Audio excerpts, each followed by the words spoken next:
Assalamualaikum warahmatullahi wabarakatuh. Perkenalkan, nama saya Adriana Listi Fauzia dari kelas 3 D3 EA NRP 1103181025. Di sini saya akan mempresentasikan tentang aplikasi keselamatan dan kesehatan kerja atau K3 di bidang pertambangan. Latar belakang. Kesehatan dan keselamatan kerja atau K3 merupakan faktor yang penting dalam dunia industri, salah satunya di bidang pertambangan. Semakin baik fasilitas K3 yang diberikan perusahaan kepada pegawai, maka dapat mengurangi tingkat resiko kecelakaan pada saat bekerja. Kecelakaan kerja tidak saja menimbulkan korban jiwa, tapi juga mengakibatkan kerugian kepada pegawai dan pengusaha, keterlambatan proses produksi, dan berdampak ke lingkungan yang akan membawa dampaknya kepada masyarakat di sekitar. Oleh karena itu, dibentuklah Sistem Manajemen Keselamatan dan Kesehatan Kerja atau SMK3 yang digunakan untuk menekan angka kecelakaan kerja di sebuah perusahaan. Tujuan dan manfaat. Yang pertama, untuk mengetahui kecelakaan kerja tambang. Yang kedua, untuk mengetahui peran K3 dalam mencegah kecelakaan guna meningkatkan kesehatan dan keselamatan kerja. Yang ketiga, untuk mengetahui sistem manajemen K3 pertambangan. Batasan masalah. Pembahasan berkonsentrasi pada pentingnya aplikasi kesehatan dan keselamatan kerja atau K3 pada bidang pertambangan. Konsep dasar. Peraturan-peraturan K3. Berikut adalah peraturan-peraturan K3. Ada ruang lingkup K3 pertambangan, yaitu wilayah KP atau KK, PKP 2B atau SIPD tahap eksplorasi atau eksploitasi atau konstruksi, produksi atau pengolahan atau pemurnian atau sarana penunjang, UU nomor 11 tahun 1967, UU nomor 1 tahun 1970, dan sebagainya.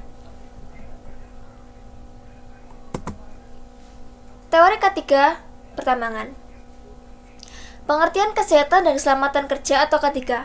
Keselamatan kerja adalah suatu usaha untuk dapat melaksanakan pekerjaan tanpa adanya kecelakaan, memberikan suasana atau lingkungan kerja yang aman sehingga dapat mencapai suatu hasil yang optimal dan bebas dari segala risiko bahaya.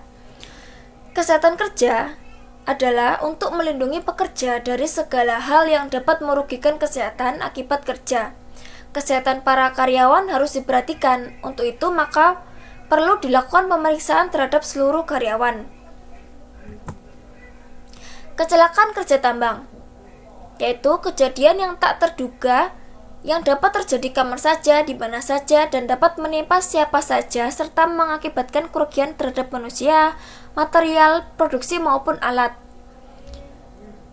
Terdapat klasifikasi kecelakaan kerja tambang di Indonesia. Yang pertama, luka ringan, yaitu apabila korban kurang dari 3 minggu telah dapat bekerja kembali ke tempat semula seperti biasa.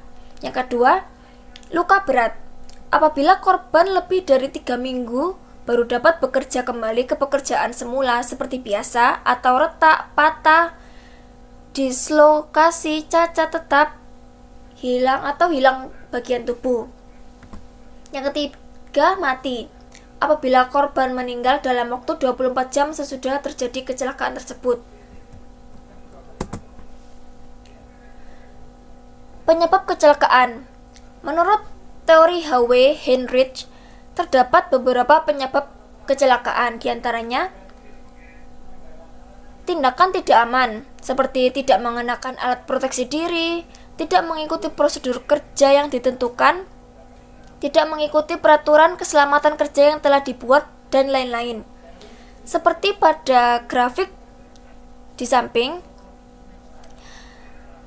dari sumber, yaitu evaluasi kinerja keselamatan pertambangan mineral dan batu bara tahun 2019.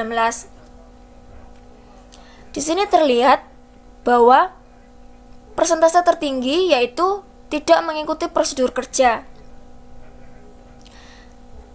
Kemudian kondisi tidak aman, seperti lantai kerja yang licin, pencahayaan yang kurang, perkakas atau peralatan yang sudah rusak atau tidak standar, dan lain-lain. Gambar di sebelah kanan yang bawah menunjukkan 40% kecelakaan disebabkan oleh alat atau sistem pengaman yang tidak ada atau tidak lengkap. Yang ketiga, lain-lain atau di luar kemampuan manusia atau nasib. Penyebab kecelakaan ini dikategorikan kehendak Tuhan atau sering disebut dengan takdir ataupun nasib seseorang.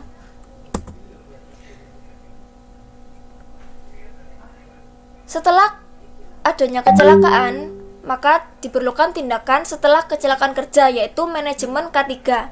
Yang pertama, pengorganisasian dan kebijakan K3.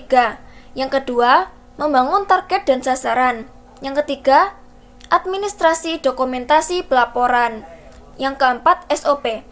Manajemen K3 memiliki target dan sasaran berupa tercapainya suatu kinerja K3 yang optimal dan terwujudnya zero accident dalam kegiatan proses produksi. Data pendukung.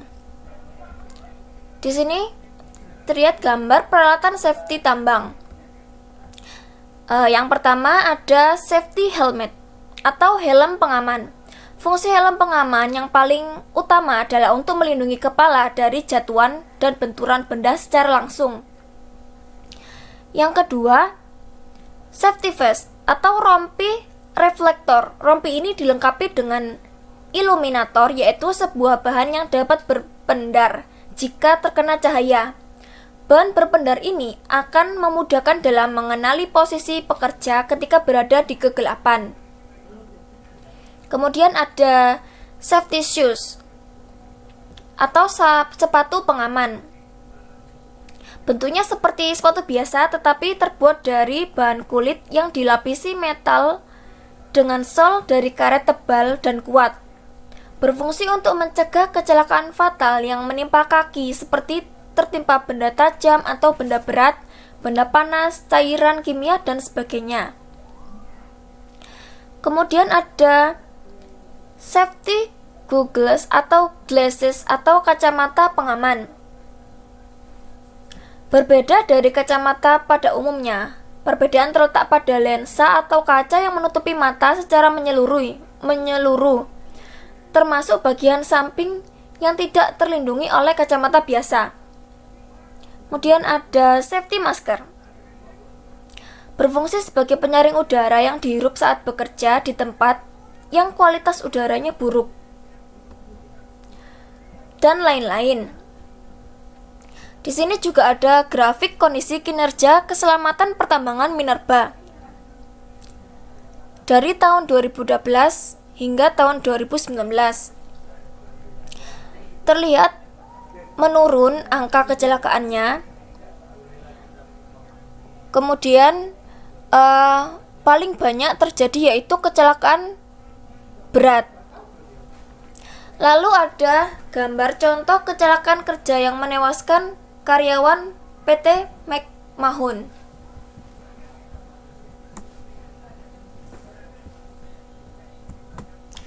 Berikut daftar pustaka. Terima kasih telah menonton video ini. Assalamualaikum warahmatullahi wabarakatuh.